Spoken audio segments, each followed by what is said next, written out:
On the day of our engagement, my fiancé left me kidnapped. He turned around and married his first love. I was tortured and I lay on the ground like a dog begging him. If you don't give them money, they will kill you. Mark sneered, then wait until you die, and I will collect your body. As he wished, I lost too much blood. He collapsed in an abandoned factory with no one living in it and died of shock. When Mark found me, he was like crazy. He held my dying body in his arms. I cried and said, I love you, please, don't leave me. I was reborn, and even I didn't expect it. The first thing I did after opening my eyes was to go to the hotel to catch someone cheating. Today in the previous life was Mark's birthday. After the party, he and his first love had a tryst in a hotel. I fell asleep due to being drunk, so he arranged for someone to send me back to Mark's family. In my last life, I was kidnapped, and Mark did it for her. They watched me die without saving me, causing me to suffer inhuman torture and die tragically in a foreign place. I have experienced such a tragic price once and received the consequences I deserved. Now, living my life over again, I don't want to become a joke among them and push myself into the abyss. So, I'm going to expose them and make it known to everyone. Then she dumped Mark on the spot, cancelled her engagement party with him, and left the country. Suddenly, footsteps were heard outside the door, and someone was vaguely heard talking. I went to bed barefoot, without even putting on shoes. Walk straight to the door and put your ear against it. My room is next to Mark's. I heard Mark's door close. I then quietly opened the door. As soon as I went out, I heard Jane's deliberately lowered voice. Would Nancy really be willing to give me her heart? There was a smile in Mark's voice. She would do anything for me. As long as I want her, she will give me her life without hesitation. Mark is right. I have loved him for 3 years and have drunk wine for him. I've fought, blocked stabbings, and also washed my hands and cooked soup. When Mark's family was in trouble, I went against my parents and spent all my money to help him get through the difficult times. As a result, the company's funding chain was cut off and my father died with hatred in his heart. I was kidnapped on my way to my engagement party, and Mark got the news right away. After being tied up, I suffered all kinds of inhuman torture. My legs were pierced with needles and blood was all over the place. The salt water was poured on me again, and I thought I would die here in the next second. The kidnappers wanted money, so I dialed Mark's video number with trembling hands. When my face was beaten beyond recognition after struggling to escape, he was surprised for a moment, obviously not expecting me to be in such a miserable state. Save me. I lay on the ground like a dog and begged him. Mark just sneered, Nancy, you are worth $5 million? I reminded him in a trembling voice, if you don't give me money, they will kill me. Mark smiled and said, then I will collect your body. Jane's voice came at the right time, Mark, the engagement party has begun. She was wearing the dress I designed myself, and she looked radiant and beautiful with a beautiful smile. Jane held Mark's arm intimately, don't keep the guests waiting for too long. Okay, I'll listen to you. The call was hung up immediately. The kidnapper was so angry that he pulled my hair and dragged me to the corner. They kept kicking my legs which were already numb from pain. And kicked my empty belly. It's like I'm not important to Mark. It's my fault that he abandoned me. In the 3 years I have been pestering Mark, he has never responded to my love. He was cold and indifferent to me from the beginning to the end. But I still don't hide my love for him. I thought that even if he was tired of me, he would still keep me by his side. Promise to marry me. To repay a favor, because I moved you. Where there is sincerity, even metal and stone can be opened. Only at this moment did I realize that from the beginning to the end I was just a chess piece that he discarded. I lay on the ground with a dead heart. The old Nancy gradually died. The glamorous Nancy who loved him so much is dead. Mark killed her himself. What if she doesn't want to give it? Jane's voice pulled me back from my memories. She was not the only one who wanted to know. Even at this moment, I was waiting for Mark's answer. Time ticks by. The little hope I had left in my heart was completely shattered by Mark's cold voice. He laughed easily, but his voice was full of coolness. If she doesn't give it to me, I'll take it. Wait until your body recovers for a while. I will arrange the surgery immediately and you won't be in any danger. The moisture that had been swirling in my eye sockets for countless times finally couldn't be contained anymore and covered my entire face. It's quite late. I'll ask the driver to take you back. Jane looked shy and said, but I want to stay here tonight. As she said that, she leaned into Mark's arms, okay. Mark patiently coaxed, reporters love to make wild guesses. You are ruining my reputation by writing nonsense. Be good, and I will let you live here legitimately soon. I never knew Mark had such a thoughtful side. I remember that right after my father's funeral, I followed him back to the Mark family. The reporter's hype instantly put me at the center of attention. But Mark never stood up and said a word for me. Seeing that the two were about to come out, I hurried into the room, leaned against the door, and listened to the noise outside. Not long after, Mark's door opened and closed, and my body relaxed and I slid weakly to the ground. No wonder he didn't help me when I was kidnapped and even said he would collect my body. It turns out that when I was dying, I saw Mark running towards me, but he was not there to save me. Came here to take my heart and save Jane. After a long time, I wiped away my tears and stood up. I've died once, I can't make the same mistake again. I randomly gathered a few pieces of clothing and stuffed them into my canvas bag, and also put a power bank in it. I opened the bedside table but couldn't find my ID card which I had always placed there. I didn't want to disturb Mark, so I didn't turn on the light. I used the flashlight on my phone to search the cabinet. There was nothing found under the pillow or in the suitcase. As I was mumbling to myself, Mark came in without me noticing. He stared at me with sharp eyes. "What are you looking for?" I was so scared that I stuttered, "No. Nothing." He walked closer and closer, and stopped when he was 1 foot away from me. Holding my ID card and passport between my fingers, I asked, "Are you looking for them?" Before I could say anything, Mark pressed on. I retreated uncontrollably as his body pressed on me. Until his heels touched the edge of the bed, he suddenly sat on it. In the darkness, he looked down at me and asked, "Where are you going this time?" This word again reminds me of the time when Mark went to Mexico on a business trip and I secretly went to see him. In the middle of the night, he was nearly robbed and raped by a drug addict on the street. Fortunately, he arrived in time. That time, Mark's eyes were bloodshot and he pinched my chin and growled, "If you dare to run around again, I will kill you." I was so naive at that time, I thought he was just talking without thinking. Now that I think about it, Mark was giving a warning. Warn me not to run away and put Jane in danger. Otherwise kill me and take my heart. You want to run away when you get into trouble, huh? As he spoke, he held the phone in front of me, with a huge news headline. Mark and Nancy spend a night together in a hotel, are good things coming? The accompanying picture is an intimate photo of me supporting him as he walked into the hotel while drunk. I didn't arrange this, I denied it flatly. In my previous life, Mark got drunk that night and had sex with me while he was unconscious.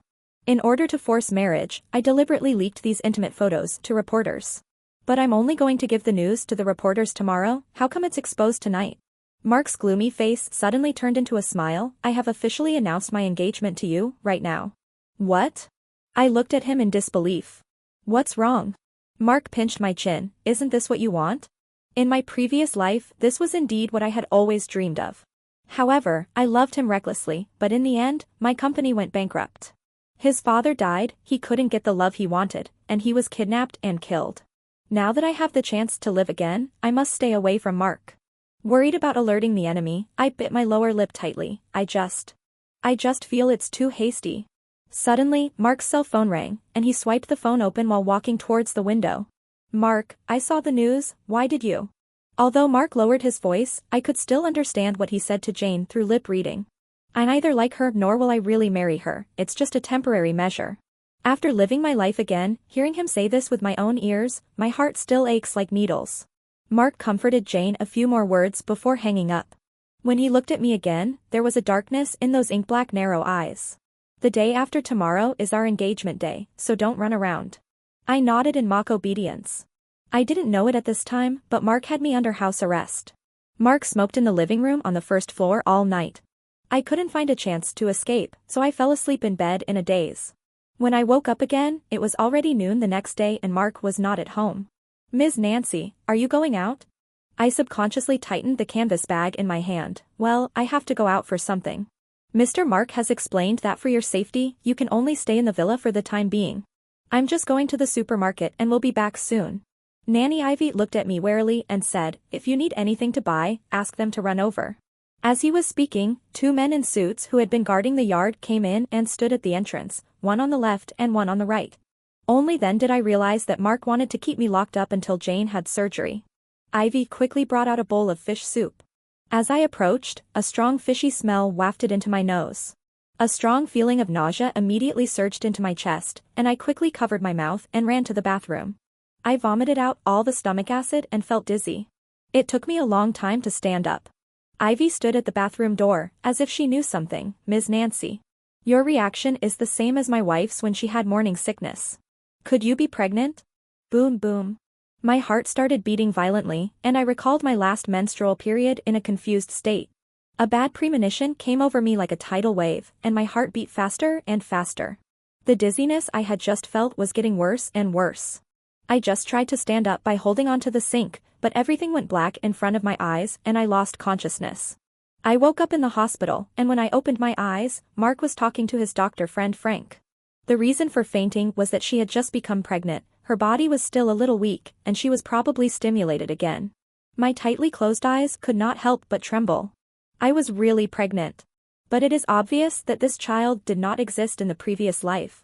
Mark was silent for a moment, then took 2 steps towards the bed. But the words were directed to Frank, please arrange Jane's surgery as soon as possible. Frank, who was talking, suddenly looked at me. When you think about Jane like this, have you ever thought about her? Mark just looked at me, time is running out. Because Jane was running out of time, Mark was ready to take action against me. Even with the presence of this child. He would sacrifice me and his children for Jane without hesitation. I suppressed the great sadness and ups and downs in my heart. Waited until Mark received a call from Jane and left in a hurry. It was getting dark. Frank was called away by the nurse after staying with me for 2 hours. I quickly got up from the bed. I didn't need my cell phone or ID card anymore. I put on a coat on the sofa and walked out. The VIP ward of the municipal hospital is on the top floor of the inpatient department, and there are almost no people in the corridor. I lowered my head, gathered my clothes, and prepared to go down the stairs. Because the elevator has surveillance cameras, I was afraid that Mark would catch me. The corridor was pitch black. As soon as I opened the door, the sensor light above my head lit up. Frank leaned against the snow-white wall, holding the phone in one hand. The scarlet between the other fingers flickered in the wind. It was so quiet that I could even hear Mark's voice in the receiver. Tomorrow is the engagement party, please keep an eye on her for me, someone might kidnap her. Mark suddenly paused and explained, I have made too many enemies recently. Frank didn't doubt his words at all. He looked at me and was silent for a moment. Assure the person in the receiver, okay. Frank and I exchanged glances in silence for a few seconds. My body, which was originally a little cold, was shaking even more violently. How did Mark know I would be kidnapped? Could it be that he was also reborn? Suddenly, my legs went weak and I fell to the ground. The expected pain spread from my knee to my entire leg. The pain was so severe that I became numb. Frank tried to help me up. But I held on to his clothes tightly as if they were a life-saving straw. Please, don't tell Mark, just let me go. You get up first. Frank took up almost all of my weight. He helped me sit down on the stairs. Frowning, tomorrow is your engagement party, why are you running away? I pulled him and almost cried, I can't marry him. My rebirth was unbelievable. Even if I told Frank the truth. He couldn't empathize with me. According to common sense, I was either crazy or dreaming. I tried to convince him, Mark is with me because my heart is right for Jane. You should know her condition, and I am the one who can save her. Frank was shocked, are you the one who volunteered to donate your heart? I don't know when I signed the so-called organ donation form. Maybe it was just another word game played by Mark for Jane, but it didn't matter anymore. The most urgent thing now is that I have to leave quickly. As long as you are willing to help me, I can promise you anything. I know Frank likes me. From the first time I went to their party, Frank looked at me with deep affection. Even though he carefully hid it, I knew too well the helplessness and pain of not being able to get the love you want. But for the past 3 years, my mind has been on Mark. So I deliberately kept my distance from him and never gave him hope. It seems that my life and death depend on Frank's thoughts. I grabbed Frank's hand and put it on my face, feeling a bit desperate. Even if you have to give me your body, I would be willing to do it. Frank quickly pulled his hand back and said in a cold voice, what are you doing? I suddenly realized that I had reached the point of being at my wit's end, and lowered my head in shame, I'm sorry. But, I don't want to die. Frank was silent for a few seconds and walked up to me. Soon, a bony hand appeared in my sight, and I looked up at him. Can you stand up? Frank said, I'll take you away first. I was stunned for a second, then put my hand in his palm, thank you. At first, he helped me limp down the stairs slowly. Although my legs hurt. But I was anxious and almost fell down several times because of my unsteady steps. Fortunately, Frank was quick-witted. Suddenly, my body felt lighter and Frank picked me up. When he met my panicked eyes, he explained, "Time is tight, I'm sorry for being so abrupt." We finally reached the underground parking lot, and Frank carefully put me down. He helped me into the back seat, then he walked around the car and sat in the driver's seat. The car drove out of the hospital gate and slowly blended into the endless neon lights. My heart, which was clenched in a knot, suddenly became inexplicably panicked. I just glanced at the corner of the parking lot. There was a black Maybach parked there, the same model as Mark's car. Because it was far away, I couldn't see the people inside clearly. I actually had the illusion that he might be sitting in the car. This ridiculous thought was only fleeting.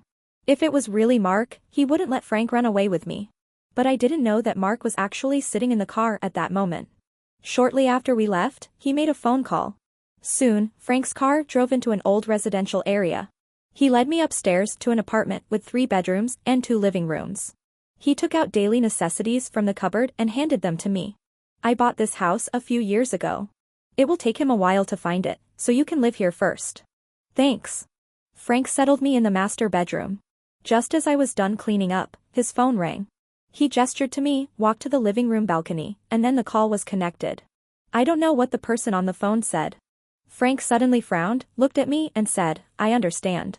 After hanging up the phone, I asked him, "What happened? Did Mark find out?" "There's something urgent at the hospital, so I have to go there. I'll come back tomorrow." Frank walked to the door and said, "Don't open the door to anyone casually. I will inform you in advance when I come." But after he left, there was no news until the next day. We agreed to leave for the neighboring city at 9 o'clock, but now it's already 10 o'clock and I haven't seen Frank yet. He didn't answer the phone or reply to messages. It was as if he had disappeared from the face of the earth. After waiting for a while, my bad premonition became stronger, but I had nothing on me except my cell phone. Just when I was at a loss, there was a hurried knock on the door. "Nancy, it's me, open the door." I looked through the peephole to confirm it was Frank, and quickly opened the door. He was still wearing the white shirt from yesterday, but one side of the shirt was hanging casually outside and was wrinkled. There was a big swelling on the originally fair right side of his face, and there was blood at the corner of his mouth. "How did you get hurt?" "I'll explain to you later, I have to send you away quickly, right now." Frank pulled me out, but as soon as we got downstairs. Then we saw a black van driving straight towards us. "Get in the car quickly." Frank had just sat in the driver's seat when several big men suddenly got out of the van. They chased our car for a while, but when they saw they couldn't catch up, they turned around and drove away. Those guys must have been sent by Mark to catch me. I held on to my seatbelt tightly. Suddenly, I saw blood oozing out of Frank's hand that was holding the steering wheel. I took a tissue to wipe it, and Frank comforted me and said, "It's okay, it will be fine in a while." Soon, the tissue was soaked with bright red. The emotions that had been pent up for so long finally broke down and my tears kept flowing out. "It's all my fault that you got hurt. It was Mark who called, right? Actually, I should have thought about who Mark is last night. He must have made all the necessary preparations to leave me in the hospital." Frank's calm eyes suddenly turned panicky. He looked at me from time to time, a little anxious. "Don't cry. Frank, stay out of my business with him. He wants to kill me. I'll just give it to him. He's already died once anyway. I don't want to drag Frank into this matter and put him in danger." Bang. My body almost flew out, and soon, my back bounced back heavily onto the back of the chair. I subconsciously looked back and saw that it was indeed the black van. It hit me without hesitation. "They are coming after me." I screamed. As he was speaking, there was another bang. The whole car made a loud, sharp, scraping sound. The car Frank and I were in was pushed toward the side of the road by them. Just before hitting the curb, Frank suddenly turned the steering wheel. He stepped on the accelerator hard and the car rushed out in an instant, finally breaking free from the restraint of the van. Unexpectedly, another off-road vehicle suddenly appeared in front of us and rushed towards us at an accelerated speed. Frank saw that he couldn't brake in time, and at the moment of collision, he suddenly unbuckled his seatbelt and hugged me. Bang. The world was spinning and a low, muffled groan seemed to be heard in my ears. "Frank." I murmured and lost consciousness. When I woke up again, the incandescent light above my head was particularly glaring. When I tried to block out the glaring light, I found that my hands and feet were tied. I don't know when Jane came in. She stood in front of me and said, "Do you think you can run away? Where is Frank? He almost blocked all the impact for me, he must have been seriously injured. If you still have the mind to think about others at this time, worry about yourself first. Only then did I notice the environment I was in, a dilapidated old factory. The surroundings were deserted and overgrown with weeds, exactly the same as the scene where I was kidnapped in my previous life. What do you want to do? Nancy, you're asking even though you already know the answer. Jane smiled and said, of course I will give you your heart to keep me alive. I remembered that on this day in my previous life, when I was kidnapped, she and Mark were getting engaged. At this moment, Jane was here alone, and there was only one possibility, that something went wrong with their engagement party. I started to ask Jane, Mark loves you so much. How can I let you do it yourself if I can't bear to let you be in danger? When Jane mentioned him, her expression suddenly changed. He thought he had released you secretly. Let Frank hide you so I can't find you. She snorted coldly with hatred. If he dares to do this to me, I won't let him off easily. Doesn't he care about you?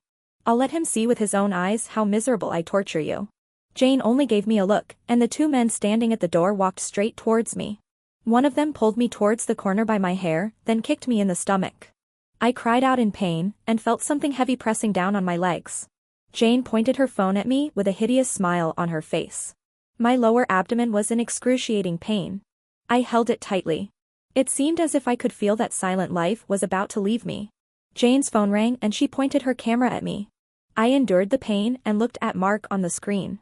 Just like in my previous life, he obviously didn't expect me to be in such a miserable state. But he seemed to be in the car. In addition to deep shock, there was a kind of heartache between his brows that I had never seen before. Save me, my child.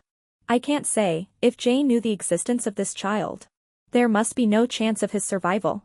Unlike in my previous life, Mark didn't say anything that made me feel hopeless. Instead, he said to Jane, I was the one who plotted against you, it had nothing to do with Nancy, so let her go. Hearing this, Jane suddenly became emotional.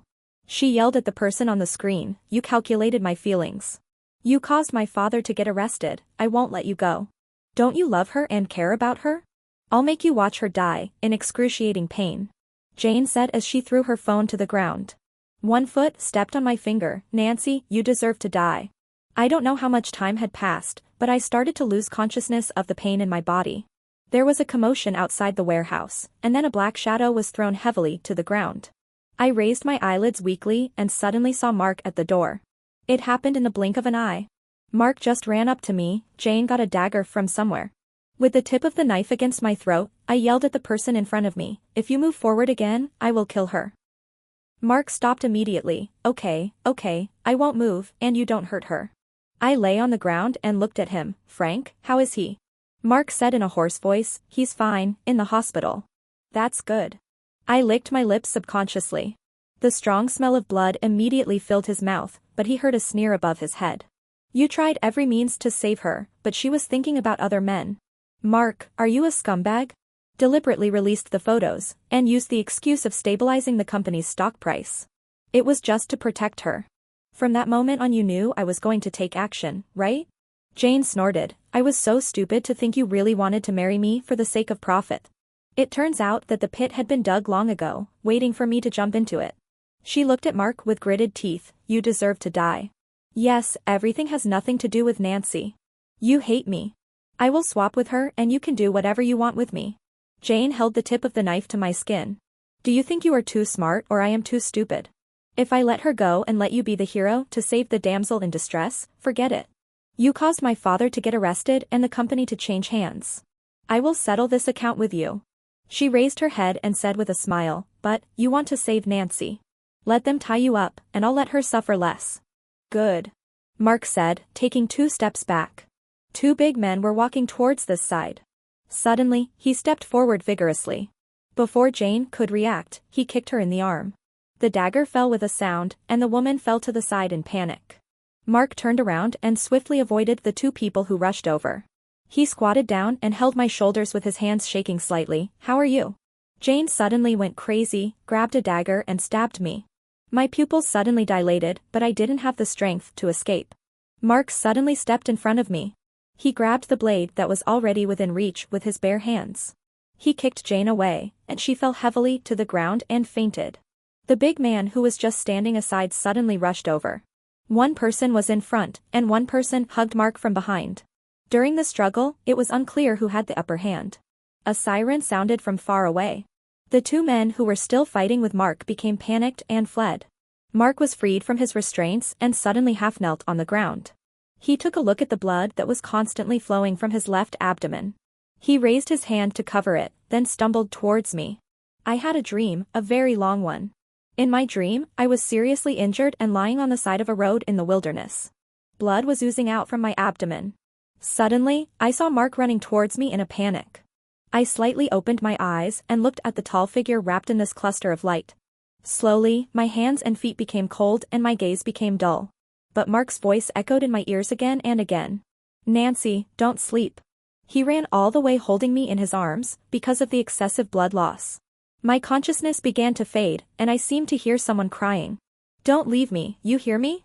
We'll be at the hospital soon. I won't let anything happen to you.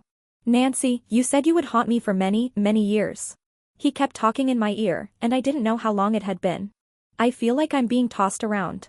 Then I lay down on the cold bed. It was so cold that I was shivering. My hand was held by someone, and Mark kissed the back of my hand. Like a child, "I'm sorry, Nancy, I'm sorry. Listen carefully, I haven't abandoned you, and you shouldn't abandon me, okay? 1 drop, 2 drops. I just felt the moisture falling on my hands, colder than ice. But, I'm too tired. The doctor declared that I had died of shock due to excessive blood loss. Mark didn't believe it. He hugged my already cold body. He kept yelling, "She is not dead. Get out, get out." An empty ward, a cold corpse. There was also a man crying uncontrollably. I don't know if this belated affection is to comfort his own empty heart. When Mark leaned over and kissed my pale lips, he whispered in my ear, "Nancy, I love you." Unfortunately, it was too late. Everything in the dream was so real and dazed, as if I had died again. When I woke up, I was lying on a hospital bed and turned around to see Frank. Seeing that I woke up, he curled his lips slightly. "How do you feel?"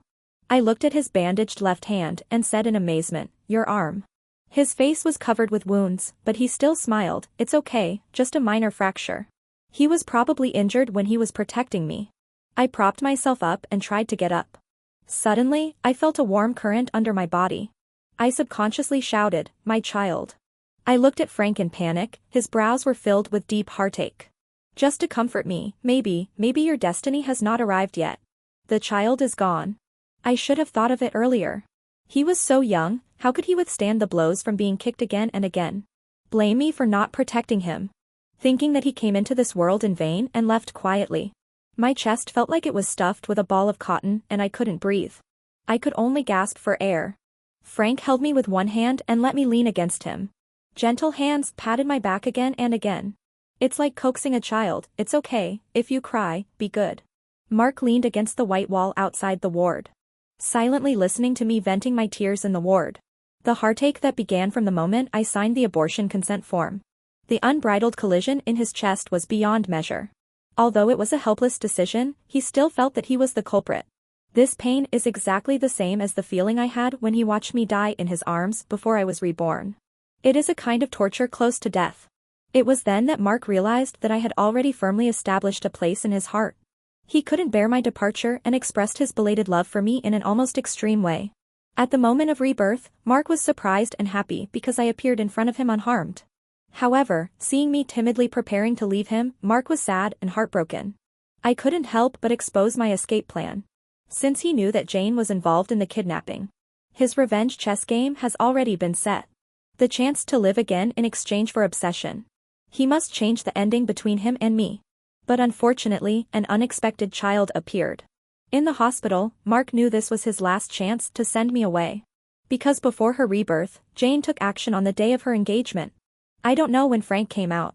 He stood next to Mark. If I had known this would happen, I shouldn't have exposed those photos and pushed her to you. Frank blamed himself very much.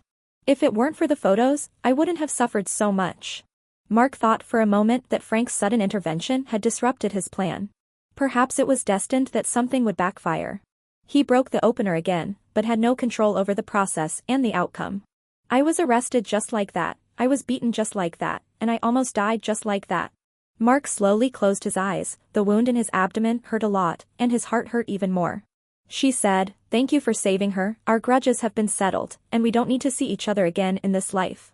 The last string in Mark's heart suddenly broke. He knew that this time he had really lost me completely. But fortunately, I am still alive, and Jane died of a heart attack. As long as he no longer poses a threat to me, the ending isn't too bad. Although he was reluctant, Mark still said with difficulty, "Take good care of her." Frank nodded, "I'll do my best." Standing in front of the window of the ward, I watched Mark leave. His hunched back slowly disappeared in the crowd. Frank and I stood side by side, the neon lights in front of us becoming increasingly dazzling. Finally it turned into colorful fragments. A hand silently pressed my head to his. Frank is a very patient man. He listened to me crying and laughing. Always silent, occasionally wiping my tears. Occasionally staring at my face that was crying like a tabby cat. I have experienced such a tragic price once and received the consequences I deserved. Now, live again. I don't want to be a joke among them anymore. Push yourself into the abyss. But he said at the right time, "Are you hungry?" Then, like magic, handed me a thermos filled with chicken broth. "Nancy, I cook delicious food. From now on, I hope I can have the opportunity to let you eat the meals I cook every day." I looked up at him, and Frank's inky eyes were shining like stars. "I can't promise you now. But we still have a long way to go. Time will be the best answer."